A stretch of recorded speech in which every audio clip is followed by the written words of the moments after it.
public good. Trump was a threat to them. In the summer of 2016, the FBI officials who had overseen both cases assumed that Clinton would win the presidency, and their actions were dictated accordingly. However, on September 26, 2016, a communication from a New York FBI agent to Washington headquarters threatened to derail that goal.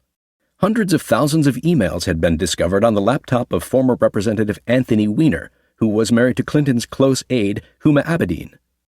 The New York office immediately advised Comey's deputy, Andrew McCabe, that many classified documents were among them. The Clinton case would have to be re-examined. Instead of taking prompt action to reopen the case based on the new evidence, the Washington headquarters of the FBI ignored it entirely and did nothing. In his self-serving book, The Threat: How the FBI Protects America in the Age of Terror and Trump, McCabe said he assumed that others in the Bureau's counterintelligence unit would take control of the laptop and examine the emails. Right. In his subsequent report, the Inspector General seemed baffled as to why no immediate action had been taken. Under questioning, agents and officials offered both conflicting and nonsensical explanations. It appears that senior leadership tried to bury the problem, hoping it would somehow disappear. A month later, and only under repeated pressure from the New York office, Comey belatedly and reluctantly reopened the Clinton investigation. The IG concluded that Strzok and others at FBI headquarters no longer cared about the Clinton case they'd dismissed because pursuing Trump was their main priority. Having been forced to reopen the investigation of Clinton's emails, Comey moved at breakneck speed to close it. Naturally, Strzok was the point man. He cut off all contact with the New York FBI and took control. According to an in-depth investigation by journalist Paul Sperry, the FBI never actually examined the vast majority of the emails found on Weiner's laptop. This despite the assurance Comey gave in writing to Congress that the Bureau had reviewed all of the communications. That was untrue. Sperry found that only 3,077 of the 694,000 emails were directly reviewed for classified or incriminating information. Among those, classified documents were discovered. Once again, Comey and Strzok shuttered the case against Clinton 9 days after reopening it. The director claimed that no new evidence had emerged. In truth, Comey could not possibly have known that because only a fraction of the newly discovered material had been studied. Abedin, of course, was never charged. It was fatuous for Strzok to adamantly deny bias in the face of such graphic and overwhelming evidence to the contrary. In the conclusion of his 500-page report, the Inspector General stated that the Strzok-Page communications are not only indicative of a biased state of mind, but imply a willingness to take official action to impact a presidential candidate's electoral process. Although Horowitz said he could find no direct or testimonial evidence that such pervasively severe bias had affected investigation decisions, that seems to have been a deflection of responsibility. No one puts into writing a smoking gun admission such as, "Let's clear Clinton for political reasons, even though she committed crimes," or "We should contrive a false case against Trump to influence voters." The proof was self-evident. The botched Clinton investigation. The totality of evidence and the disparate handling of the Clinton and Trump cases provides more than sufficient evidence that unconstrained bias drove Comey and his cadre of aides to treat Clinton with extraordinary deference, but to target Trump with a vengeance. Consider the titles they chose for their respective probes. Clinton's was innocuously called Mid-Year Exam. Trump's was labeled with the ominous-sounding Crossfire Hurricane. One outcome was predetermined, the other was preconceived. Other notable departures from normal procedures served up glaring red flags of selective prosecution and unequal justice. 5 people close to Clinton were given immunity agreements in exchange for nothing of any value. They seem to have been given a free pass from any legal jeopardy for crimes that some, if not all of them, certainly appeared to have committed. In return, those individuals provided no incriminating evidence that resulted in anyone else being prosecuted, which is the customary practice when granting immunity. 2 of the immunized fact witnesses, Clinton's chief of staff, Cheryl Mills, and senior advisor Heather Samuelson, were even allowed to accompany Clinton during her remarkably brief July 2, 2016 interview with the FBI. That was not only irregular, but highly improper, unethical, and probably illegal. Clinton's interview lasted all of 3.5 hours, during which time the former Secretary of State replied, "I do not recall" or "I don't remember," some 39 times. She was not placed under oath and was cleared by Comey 3 days later, solidifying the charade. Strzok participated in the softball questioning. Juxtapose with that the treatment of Trump associates. Several were prosecuted for relatively minor process crimes. Instead of immunity deals, they were threatened with prison unless they said something incriminating about Trump. Teams of FBI agents swarmed their homes with guns drawn, seized their property, arrested them on the spot, and charged them with making false statements. Some were charged with more serious offenses unrelated to Trump or his campaign. Clinton associates who were suspected of lying were treated with favor. Huma Abedin and Cheryl Mills, two of Clinton's closest advisors, told FBI agents that they had never known their boss was using a private, unsecured server until after she had left office. That was demonstrably untrue. Emails show that they certainly knew and even discussed her unauthorized computer system at the time it was in use.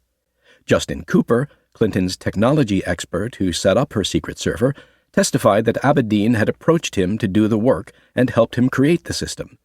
Additionally, in her FBI interview, Abedin denied knowing anything about hacking attempts on her boss's server. Yet emails show her reacting with alarm when Cooper informed her of such attempts, writing the response OMG, shorthand for Oh My God. Without a doubt, Abedin knew about the multiple hacking efforts. There were simply too many emails that belied her claims. Her statements to the FBI were untrue. She had also dawdled for 12 hours before notifying Mills and other staff members not to use the compromised server for sensitive communications. Naturally, neither Abedin nor Mills was ever charged with making materially false statements, unlike Trump associates. Federal Judge Royce C. Lamberth, presiding over a lawsuit involving Clinton's server, offered this scathing critique of Mills. "I was actually dumbfounded when I found out, in reading the IG report, that Cheryl Mills had been given immunity because I had myself found that Mills had committed perjury and lied under oath in a published opinion I had issued in a Judicial Watch case where I found her unworthy of belief, and I was quite shocked to find out she had been given immunity by the Justice Department." In a different email case involving Mills, Judge Lamberth described her conduct as loathsome. Why were no charges brought against Abedin, Mills, and 3 other Clinton aides who appeared to have committed crimes? When asked that question by Congress, Comey chalked it up to failed recollections that should be forgiven. No one ever extended such benefit of the doubt or forgiveness to a Trump associate. Indeed, it appears that the FBI elected to help those close to HRC by agreeing to destroy records and laptops of Clinton associates after reviewing them. Since when does the FBI engage in the business of destroying evidence in a case that was subject to review by the Justice Department and was, at the same time, being investigated by Congress? In essence, the Bureau became an active participant in a conspiracy to obstruct justice and obstruct Congress. All of that happened under the toxic stewardship of James Comey. It can be no coincidence that it was the very same small set of agents and officials that investigated both the Clinton and Trump cases. The normal practice of having field offices handle the probes was subverted. FBI headquarters, under Comey's direction, commandeered all of the investigations. Was that because he knew that most of the FBI was incorruptible, that the vast majority of agents were good and honorable people who would have processed the cases impartially and without favor? Had field office agents been given the chance to gather the evidence and interview the witnesses in the Clinton case, she would surely have been referred for criminal prosecution, given the abundance of evidence. Conversely, given the paucity of credible evidence that Trump or anyone in his orbit had colluded with Russia, it is likely that any preliminary investigation by a field office would have crumbled and vanished for lack of probable cause or, as FBI regulations require, an articulable factual basis for the investigation. Regular agents would never have launched a formal investigation in search of a crime, reversing and bastardizing the legal process. In exonerating Clinton, the FBI abandoned traditional investigative practices and misconstrued the law. FBI General Counsel James Baker, the Bureau's top lawyer who worked closely with Comey, admitted during his closed-door testimony before House investigators that he had originally believed that Clinton should have been criminally charged. Rather than adhering to his legally correct conviction, he allowed Comey's Confederates to talk him out of it when they argued erroneously that Clinton had not had the intent necessary to violate the law. Baker likely knew that intent was not required. Still, he eventually relented under pressure, pretty late in the process, because we were arguing about it, I think, up until the end. He acquiesced, even though it appears that he was convinced that Clinton had broken the law by repeatedly mishandling classified documents. I thought that it was alarming, appalling, whatever words I said, and argued with others about why they thought she shouldn't be charged, he recounted. Baker's legal instincts were correct, but the fix was in. Comey and others were hell-bent on clearing Clinton. Joseph DeGeneva, a former U.S. attorney for the District of Columbia, who also served as an independent counsel, called it a fake criminal investigation of Clinton. This story is about a brazen plot to exonerate Hillary Clinton from a clear violation of the law. Absolutely a crime, absolutely a felony. The FBI followed none of the regular rules, gave her every break in the book, immunized all kinds of people, allowed the destruction of evidence with no grand jury, no subpoenas, no search warrants. That's not an investigation. That's a Potemkin village. It's a farce. DeGeneva's reference to Clinton's destruction of documents is another aspect of how the FBI ignored or overlooked criminal behavior that would have subjected anyone else, especially Trump associates, to a charge of obstruction of justice. Under the Federal Records Act and the Foreign Affairs Manual, all of Clinton's emails were required to be captured and preserved by the State Department. While serving as Secretary of State, Clinton refused to comply. Those records were not her personal property.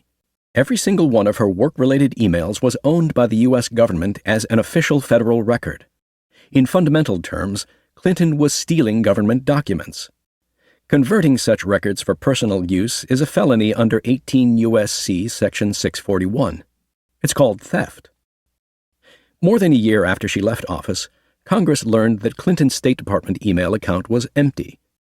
Only under legal pressure did she relent and return some, but not all, of her emails to the department over which she had once presided. Tens of thousands of her emails were destroyed while her server was wiped clean by using file-deleting software. Although Clinton claimed that only personal emails had been made to disappear, the FBI discovered that that was not true. Thousands of relevant work documents were never turned over and had been destroyed. Her mobile devices had been broken in half or demolished with hammers. A special computer program called BleachBit was used to wipe clean any trace of the deleted files. All of that violated another statute, making it unlawful to willfully destroy government documents, 18 U.S.C. Section 2071B. Clinton had been instructed by Congress to preserve all of her documents. In response, she promised to cooperate fully in its demand to protect and produce the records. A follow-up subpoena was sent to her lawyers. By her own admission, she directed that all of her emails be deleted. Her lawyer, David Kendall, sent a letter to Congress confirming that both personal and business emails had been removed from his client's server and backup systems.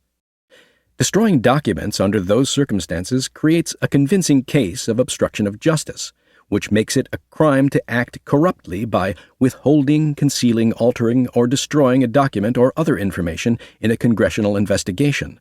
There is no evidence to indicate that the FBI ever seriously considered charging Clinton on that basis. In his book, McCabe described how the FBI spent many months, significant manpower, and untold taxpayer money attempting to recover or reconstruct the emails that Clinton willfully destroyed. That recovery effort underscores the importance of such documents to both the congressional and FBI investigations.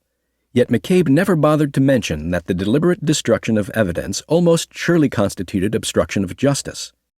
Had Trump destroyed emails and documents, he would have been accused of obstruction in an instant. Nor did the Bureau contemplate bringing a criminal case against Clinton for conveying classified documents to people who did not have security clearance to receive them. Comey was asked during a House Oversight Committee hearing, did Hillary Clinton give non-cleared people access to classified information? The director's response was unequivocal. Yes. Clinton gave up to 10 people access to classified information, according to Comey. None of them was permitted under law to have such protected materials, and therefore it is a criminal act for those classified materials to have been conveyed to them. It is confounding and inexplicable that Clinton was never charged for such a blatant violation of the law. 3 years after Clinton and others were absolved by Comey, the U.S. State Department was forced to divulge that there had been, at minimum, 30 separate security breaches of Clinton's unauthorized email system. In a letter to Senator Charles Grassley, the department assessed culpability to 15 individuals, some of whom were culpable in multiple security incidents. DS has issued 23 violations and 7 infractions. Another trove of documents released by the FBI revealed that Clinton aides were shocked at apparent attempts to hack her private email servers. Some hacks were successful. Chinese intelligence reportedly gained access to Clinton's server housing classified documents and inserted code that forwarded them a copy of virtually every email she sent or received in real time. That was discovered in 2015 by the Intelligence Community Inspector General, or ICIG, who immediately drove over to the FBI building in Washington to alert the FBI. Peter Strzok was the agent who was warned by the ICIG. Yet Strzok was an instrumental part of the FBI team that cleared Clinton of any wrongdoing the next year. Consider what such a foreign intrusion meant. On a daily basis, our adversaries in Beijing were reading the United States' national security secrets, courtesy of Clinton. If the Chinese could so easily hack the Secretary of State's unprotected system housed in her home, so could the Russians and many other enemy states. As noted earlier, the infamous hacker known as Guccifer was using a Russian server to penetrate Clinton's system, which means that Moscow's intelligence agents obtained everything he stole. During the Secretary of State's tenure, it is fair to assume that the United States had no national security secrets. So much for Obama's claim that Clinton never jeopardized national security. Few people believed it at the time, although the FBI attempted to peddle the myth as part of its excuse for not prosecuting Clinton. By contrast, the FBI and Special Counsel Robert Mueller pursued with seeming vengeance many of the people connected, however tangentially, to Trump. Cases of false statements of the type that had been overlooked in the Clinton case were brought with intense vigor during the Trump investigation. Selective prosecution and unequal justice became the hallmarks of how both investigations were handled. It wasn't just Comey who allowed personal animus and political bias to infect those cases. Representative Doug Collins, who released to the public many of the private interview transcripts, referred to what he called a corrupt triumvirate of Page, McCabe, and Strzok. But it was the self-imagined super-agent Strzok who seemed to drive the malignant force that animated corrupt acts within the FBI, according to Collins. Peter Strzok was a man who thought he was untouchable. He became a hero in his mind's eye in thinking that he was going to be able to control and sometimes maybe showing off for his mistress at the time, Lisa Page. Peter Strzok was central, going back to the Clinton email investigation, into the Russia investigation, into what became the Mueller investigation. The transcripts reveal the bias. The extramarital affair between Strzok and Page was a microcosm of the FBI dysfunction that was endemic in the upper echelons of the agency. As insipid as their pro-Clinton and anti-Trump text messages were, they illustrate how pervasive bias contaminated both the Clinton and Trump investigations. Strzok, Page, and others considered themselves above the law because they were the law. They could do as they pleased, even violate rules and regulations that warned against such intimate personal relationships because it could make them susceptible or vulnerable to recruitment or blackmail by a foreign adversary. At one point, Bill Priestap, the assistant director of the Counterintelligence Division, confronted them and warned that their relationship could compromise both them and the Bureau by creating a dangerous security risk. Unbelievably, Priestap did nothing to stop it, because, he told Congress, "I'm not the morality police." The FBI didn't care that their conduct might jeopardize an important and sensitive counterintelligence case. Instead of removing or demoting them from the case, they were promoted. After leading the FBI's collusion investigation of Trump during the 10 months before Mueller was appointed special counsel, Strzok was elevated to the newly commissioned probe in the role of lead investigator there as well. Page was awarded with an assignment to the special counsel team. Strzok told the House Judiciary Committee that he had carried over all of the information he had gathered while at the FBI. To the extent that the first probe was tainted by his anti-Trump prejudices, that taint was then incorporated into the second probe, infecting it with the same bias. When Special Counsel Mueller was advised in August 2017 of all the incendiary texts exposing Strzok's abiding and pervasive bias, he quietly removed him from the special counsel team, but kept it a secret. Congress inquired why the lead investigator had been removed, but Mueller never explained. Perhaps he was hoping to conceal from the American public the likelihood that the integrity and credibility of his probe had been horribly corrupted. Yet, according to Strzok's testimony, when the special counsel called him into his office to question him about the explicitly biased texts, he never bothered to ask him whether his Trump-hating opinions had influenced the Russia investigation and any decisions made. No one else on the team made such an inquiry either, said Strzok. How was that possible? Maybe the special counsel didn't care. Perhaps he feared a truthful answer. In either case, Mueller's failure to pose such a vital question suggests an unwillingness to even consider that his investigation of Trump had already been incurably contaminated by Strzok's actions and the misconduct of so many others at the FBI. As one Washington Post columnist observed, nobody did more damage to Robert Mueller than Peter Strzok. When Mueller fired Strzok, he did not ask that the agent hand over his infamous cell phone as potential evidence in the ensuing FBI investigation of his conduct. It had been issued by the special counsel, and yet Mueller did not confiscate the device to preserve the text messages. The data on the iPhones of both Strzok and Page were stripped of their contents, and text messages vanished to the consternation of the Inspector General. It is hard to comprehend how a prosecutor with Mueller's experience would not automatically take steps to seize and secure evidence. As journalist Byron York wrote, one might think that, given the reason for the removal, Mueller might want to check the content of the Strzok and Page iPhones. Unless, of course, the special counsel feared even worse consequences to his probe if more incendiary texts came to light. Despite the capacious nature of Mueller's investigation, there was never any plausible evidence to support the incessant accusations that Trump had colluded with Russia to steal the election. Again, it's important to think about the Clinton email scandal as a precedent for how this FBI and DOJ looked at political investigations. In the Clinton case, they were willing to overlook on-the-record lying, suspicious meetings, improper public statements, and obstructions of the investigation because it was better to let the voters decide.